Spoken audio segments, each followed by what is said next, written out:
Assalamualaikum warahmatullahi wabarakatuh. Alhamdulillahirabbil alamin wa bihi nasta'in wa ala umuri dunya waddin. Wassalatu wassalamu ala asrofil anbiya'i mursalin wa ala alihi washabihi ajma'in amma ba'du. Rabbi shrah li sadri wa yassir li amri wahlul 'uqdatam min lisani yafqahu qawli. Raditu billahi rabba wa bil islami dina wa bi Muhammadin nabiyya wa rasulah. Allahumma sholli ala Muhammad wa ala ali Muhammad. Sahabat podcast Pejuang Dua yang dirahmati Allah Subhanahu wa taala, kita bersyukur kepada Allah Subhanahu wa taala atas segala nikmatnya, nikmat iman, nikmat Islam, nikmat sehat dan nikmat-nikmat lain di tengah masa pandemi seperti saat ini.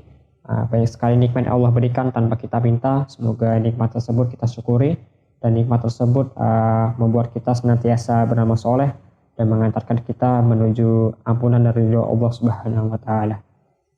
Sahabat podcast Pejuang Duha yang saya banggakan, silahkan mendengarkan podcast ini ya dimanapun Anda berada, tapi saya sarankan mendengarkan podcast sebelum tidur karena emang itu waktu terbaik ya, waktu yang paling tenang dan kita sudah menyelesaikan segala aktivitas ya. Semoga aktivitas tersebut dicatat sebagai amal soleh ya. Setelah capek lelah ya, kita tidur, sebelum tidur kita dengarkan podcast Pejuang Duha seperti itu ya. Jadi jangan tidur sebelum podcastnya berakhir seperti itu ya. Kali ini kita akan membahas mengenai bahasan yang sangat besar dalam syariat Islam ya, dan sangat penting dan cukup fundamental, yaitu mengenai ilmu dan adab ya, sesuai dengan permintaan seperti itu. Kita coba kulik dulu apa sih ilmu itu ya.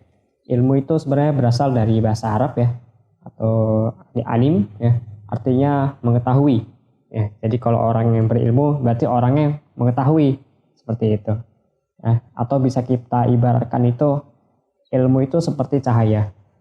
Jadi bisa ibaratkan seperti ini. Jadi kita ceritanya di rumah mati lampu ya, kita lagi di kamar, terus kita ingin ke mana ya, ingin ke ruang tamu lah. Dari kamar kita ingin ke ruang tamu.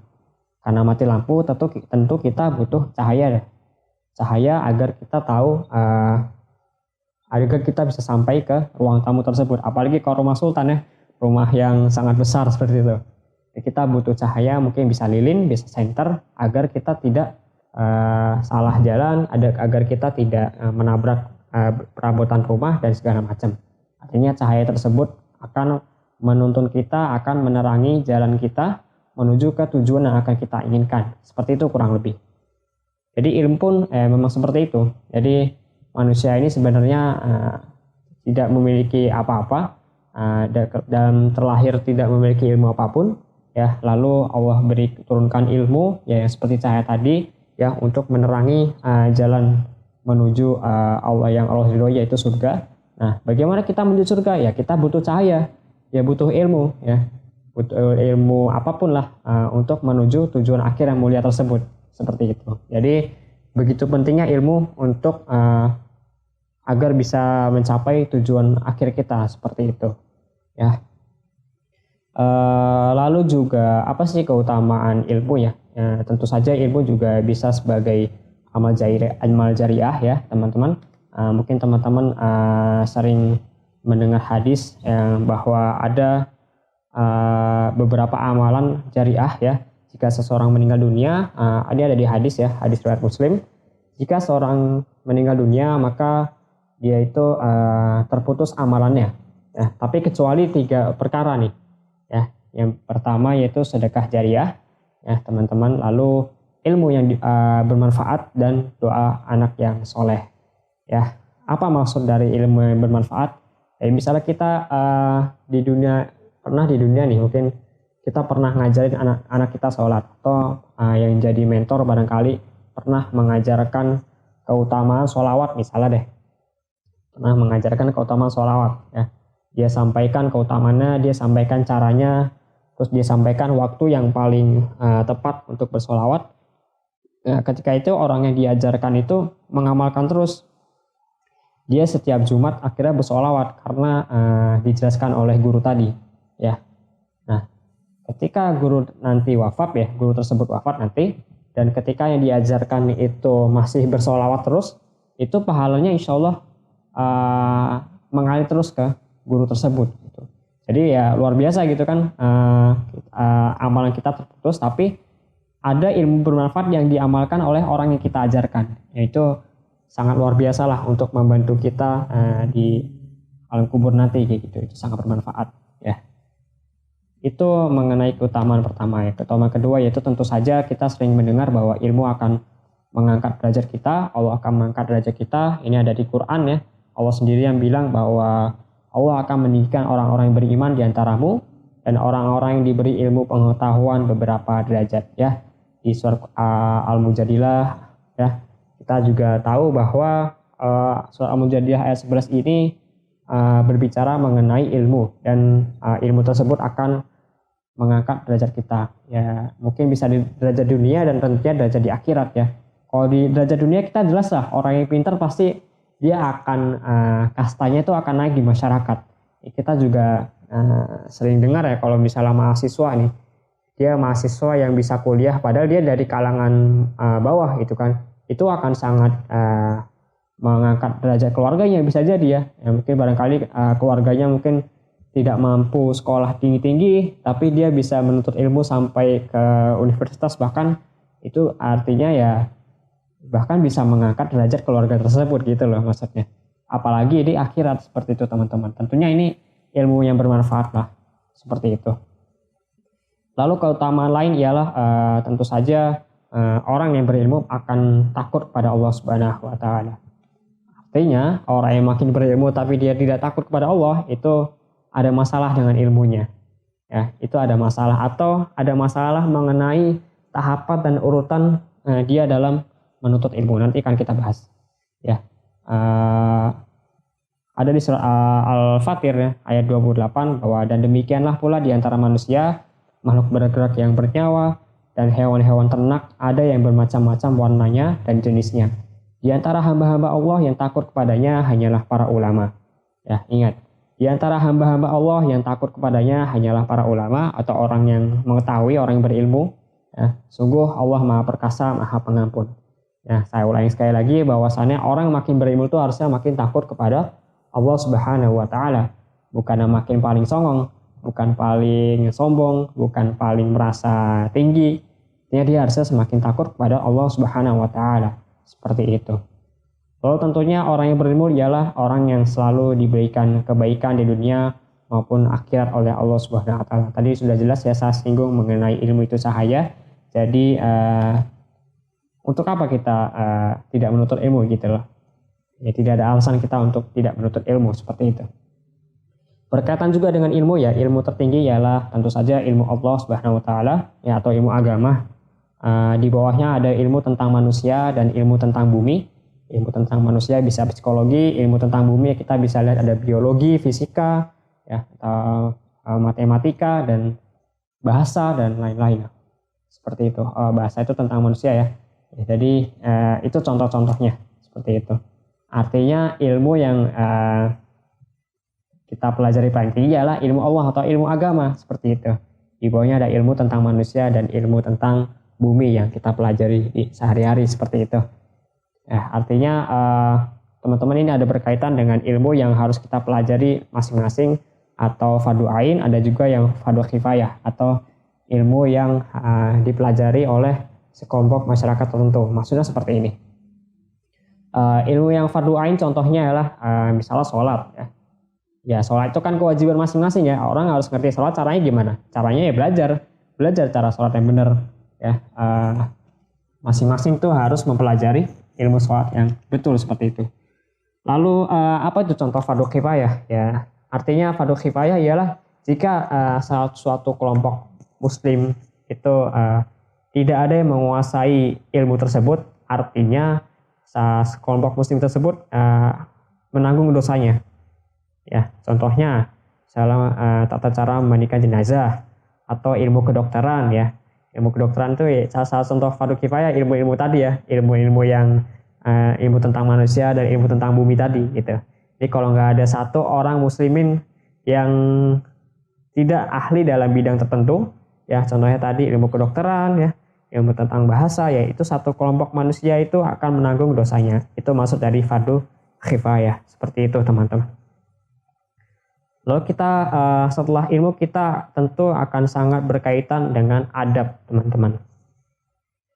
Ya, sebenarnya apa sih itu adab? Adab itu ialah berasal dari kata adaba yang artinya kesopanan, sopan santun, tata krama, moral, nilai-nilai yang dianggap baik oleh masyarakat. Ya, sedangkan menurut ensiklopedia tasawuf Imam Al-Ghazali, ya adab menurut Rasulullah SAW adalah pendidikan tentang kebajikan yang merupakan bagian dari keimanan. Artinya adab ini bisa jadi kita sebut sebagai akhlak lah. Lalu para ulama sepakat bahwa adab itu sebelum ilmu, ya. Hampir atau semua ulama sepakat bahwa adab sebelum ilmu. Adab itu adalah akhlak dan kita belajar akhlak sebelum kita belajar ilmu, ya. Perumpamannya seperti surat Al-Jumu'ah ayat 5, mungkin teman-teman bisa baca sendiri bahwa perumpamaan orang yang mengetahui kitab Taurat tapi akhlaknya tidak sesuai dengan pengetahuan tersebut, maka dianggap seperti keledai. Akan dianggap seperti keledai ya, yang tidak bisa diajarkan apa-apa, hewan yang melambangkan kebodohan, yaitu maksudnya teman-teman di surat Al-Jumu'ah ayat 5. Oh, perumpamaan orang-orang yang punya banyak ilmu tapi dia tidak beradab itu seperti khimar, ya, atau seperti keledai, seperti itu. Lalu untuk pentingnya adab kita bisa lihat kalimat dari Abdullah ibnu Mubarak, ya, bahwa beliau berkata bahwa aku belajar adab 30 tahun dan belajar ilmu 20 tahun. Ya, saya ulangi, aku belajar adab 30 tahun dan belajar ilmu 20 tahun, ya. Jadi sebenarnya belajar ilmu itu sebenarnya nggak rumit, ya. Sebenarnya nggak rumit, nggak panjang dibandingkan kita belajar keteladanan gurunya. Jadi adab itu harus dipelajari oleh murid ya sebelum ilmunya, seperti itu. Dan guru harus memberikan keteladanan adab sebelum mengajarkan ilmu. Jadi begitu pentingnya adab ya, bahwa tadi 30 tahun berbanding 20 tahun. Lalu Ibnu Mubarak juga berkata bahwa adab itu 2/3 ilmu. Ya, dia sepertiga ilmu, ya 2/3 lagi ialah adab ya. Jadi kalau misalnya guru tidak bisa diteladani, itu 2/3 ilmu hilang. Ya, kalau guru tidak bisa diteladani, 2/3 ilmu hilang. Jadi yang perlu diperhatikan di sini ialah ya guru sangat penting dalam memberikan keteladanan. Ya begitu pula dengan sistem tentunya atau kurikulum ya. Yang saya rasakan sih ya bahwa kita sangat mengejar ilmu ya dari kita SD sampai SMA bahkan sampai kuliah kita tidak pernah belajar adab sama sekali. Ya, atau mungkin sangat sedikit saja. Ya, sangat sedikit. Padahal ya ilmu itu adab itu 2/3 ilmu gitu. Kalau kita tidak belajar adab, 2/3 ilmu hilang gitu loh. Ya, kita SD kita sudah sangat dijejali dengan berbagai ilmu. Lalu SMP, demikian SMA, kita udah nggak sempat lagi belajar adab. Ya udah kita bisa lihat generasi sekarang ya, ketika guru memberikan pengajaran, murid tidak memperhatikan, tidak memakai seragam misalnya ketika online ya, dan lain-lain banyaklah mungkin siswa-siswa yang atau mungkin peserta didik yang memang tidak beradab karena memang urutannya udah salah gitu. Kita sudah ngejar materi, ngejar kurikulum agar nilai rapot terisi, tapi kita lupa mengajarkan adab. Padahal adab itu waktunya itu lebih lama daripada ilmu, seperti itu. Kalau adab sudah kelar, insya Allah ilmunya akan cepat masuk, seperti itu, dan akan lebih efektif, seperti itu. Kita juga lihat tadi ya mengenai adab saat ini ya, adab menuntut ilmu pada saat pandemi atau melalui Zoom, online, dan segala macam ya, bahwa saya melihat kejanggalan ya, kita berani on kamera misalnya. On kamera kan salah satu adab ya dalam menuntut ilmu online gitu. Kita berani on kamera ketika pelajaran kuliah gitu, di depan dosen-dosen kita atau mungkin depan guru-guru kita ya, ketika di sekolah misalnya. Tapi ketika ada kajian agama, kajian keagamaan atau kajian membahas ilmu-ilmu Allah, tadi kan ilmu Allah paling tinggi ya dibandingkan ilmu manusia dan ilmu bumi. Ya, anehnya ketika kajian keagamaan semuanya off kamera. Ini ikhwan ya. Semuanya off kamera. Ketika kuliah yang belajar tentang ilmu-ilmu manusia atau ilmu bumi itu semua on kamera gitu. Padahal adab sangat ditekankan dalam ilmu agama kayak gitu. Ini kan sebuah keanehan ya yang harus kita perbaiki sama-sama, seperti itu. Jika adab sudah kelar, ilmu sudah kelar, insya Allah akan menghasilkan generasi yang sangat kokoh seperti itu. Bahkan Abdul Qadir Al-Jailani berkata bahwa aku lebih menghargai orang beradab daripada orang berilmu. Jika hanya ilmu, iblis jauh lebih berilmu dari manusia. Kayak gitu. Jadi membedakan iblis dengan manusia ialah adabnya, teman-teman. Kita dengar juga kisah Nabi Adam, iblis ya. Jadi sebenarnya iblis tuh ilmunya banyak. Hanya saja dia tidak taat dan tidak beradab kepada Allah, jadinya dia lebih hina daripada manusia seperti itu. Jadi itu betapa pentingnya adab ya dalam menuntut ilmu lagi-lagi. Jadi itu mengenai adab ya. Jadi sangat penting adab dalam Islam ya. Jika adab sudah kelar, insya Allah. Jadi kalau belajar Islam tuh atau belajar agama itu juga perlu namanya urutan, teman-teman. Kita kalau belajar IPS kan ada urutan ya, atau IPA gitu ya. Pertama IPA dulu, IPA umum. Terus baru jenjang selanjutnya fisika, kimia, terus biologi gitu kan.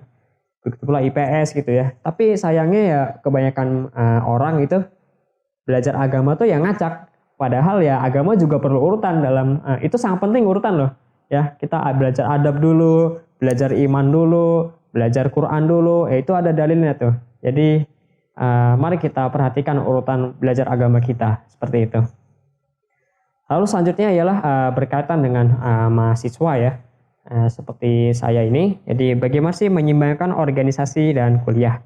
Ya, saya juga pun mengalami hal yang cukup rumit ketika masih kuliah dan harus menyeimbangkan dengan organisasi. Tapi alhamdulillah saya bisa lulus dengan 4 tahun walaupun dengan tertatih-tatih. Tapi ada beberapa tips atau resep yang bisa saya bagikan berdasarkan pengalaman tersebut seperti itu. Yang pertama itu sadar bahwa semua akan dipertanggungjawabkan di hadapan Allah Subhanahu wa taala ya. Tentu saja kita kuliah, jika kita lalai kuliah, telat masuk, nggak ngerjain tugas, nggak masuk, ya itu tentu saja akan dipertanggungjawabkan di hadapan Allah. Karena kita sudah berkomitmen kepada orang tua kita, ya kita komit untuk kuliah ya. Kita untuk komit untuk kuliah dan kita apalagi sebagian besar menggunakan bukan menggunakan uang kita sendiri, ya artinya kita harus mempertanggungjawabkan hal tersebut seperti itu. Begitu pula dengan organisasi yang kita ikuti ya. Organisasi yang kita ikuti, kita komitmen kepada pemimpin kita, ya. Kita akan berkontribusi semampu kita, tapi ternyata kita tidak berkontribusi sesuai dengan janji, yaitu juga insya Allah akan dipertanggungjawabkan di hadapan Allah Subhanahu Wa Taala. Ya prinsipnya semua dipertanggungjawabkan di hadapan Allah lah. Harusnya teman-teman sudah takut akan hal itu. Jadi insya Allah dua-duanya akan kita kejar lah antara organisasi sama kuliah seperti itu. Lalu resep yang kedua ialah buat dua-duanya penting dan memang itu penting. Karena dua-duanya penting maka jalankan. Sama kayak makan minum. Orang nggak bisa suruh milih lu mau makan atau mau minum. Ya dua-duanya lah karena makan itu penting, minum itu penting. Begitu pula dengan organisasi dan kuliah. Kuliah sangat penting karena memang itu tugas mahasiswa. Itu tugas utama mahasiswa ialah tentu saja kuliah dan menjalankan aktivitas yang berkaitan dengan kuliah seperti mengerjakan tugas dan lain-lain.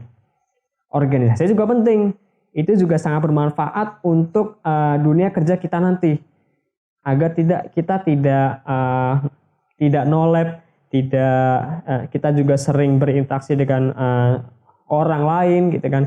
Kita juga belajar event organizer di sana, kita belajar public speaking, kepemimpinan, itu sangat berguna di kehidupan kerja nanti seperti itu. Makanya dua-duanya sangat penting. Lalu tidak menunda-nunda pekerjaan, ini tentu saja ya. Kalau menunda-nunda pekerjaan, saya yakin itu pekerjaan pasti bakal beranak dan numpuk di kehidupan di hari-hari selanjutnya. Karena menumpuk, kita buru-buru mengerjakannya dan tidak maksimal atau tidak ahsan wa amala. Seperti itu.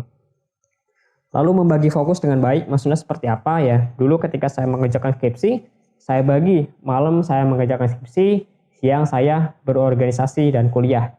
Jadi saya tidak mengerjakan skripsi sambil berorganisasi ya, mengerjakan skripsi di sekret misalnya, atau ya kalau udah lagi organisasi ya udah fokus organisasi. Kalau lagi ngerjain skripsi ya udah fokus kerja skripsi. Ya, jadi bagi fokus dengan baik. Lalu yang terakhir yang bisa saya bagikan ialah minta keberkahan waktu kepada Allah Subhanahu wa taala ya. Kalau waktu berkah insya Allah hari-hari kita akan sangat produktif seperti itu.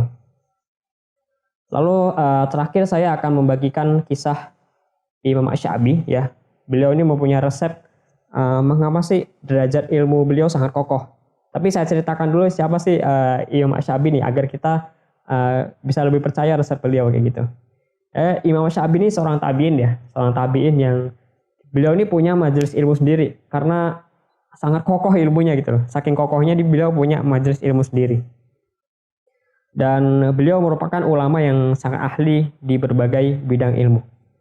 Ya, jadi beliau sangat ahli di berbagai bidang ilmu. Tapi ada ilmu yang beliau tidak ahli. Ini saya tunjukkan ya. Ada ilmu yang beliau tidak ahli, yaitu ilmu syair.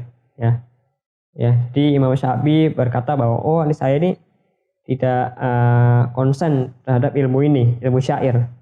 Saya ini tidak konsen atau tidak menekuni dengan serius mengenai ilmu syair. Tapi kalau Anda mau, ya ini dengarkan kalimatnya. Tapi kalau Anda mau, saya akan bacakan syair sebulan penuh tanpa saya bacakan ulang baitnya. Wow, itu nggak ahli aja begitu ya. Beliau mampu membacakan syair atau membawakan syair selama sebulan penuh tanpa baitnya tuh diulang-ulang. Itu kan itu ilmu yang nggak dikuasai aja begitu, apalagi yang dikuasai gitu ya.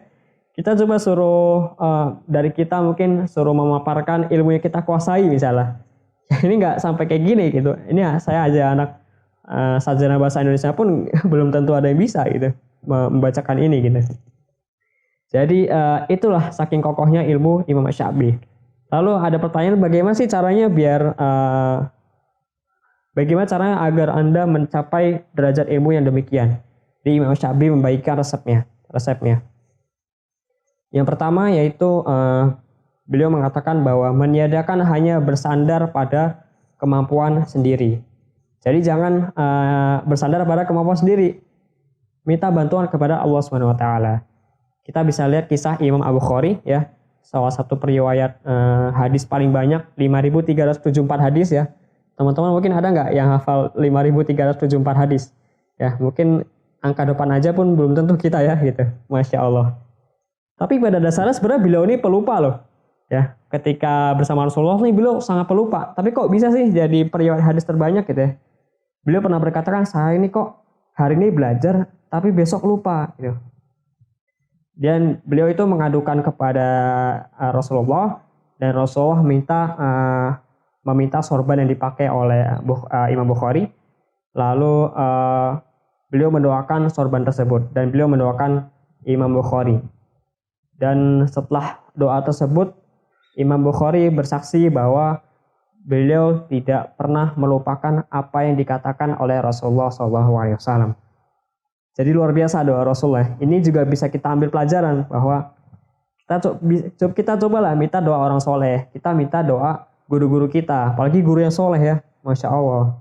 Ini guru kok malah dibully, guru kok malah dicaci maki ya. Gimana mau kokoh generasi kalau gurunya aja digituin, guru dijudesin, ya, guru nggak dihormatin gitu. Ya. Minta doa sama guru ya, biar kita bisa mencapai derajat keilmuan seperti tadi, ya seperti itu.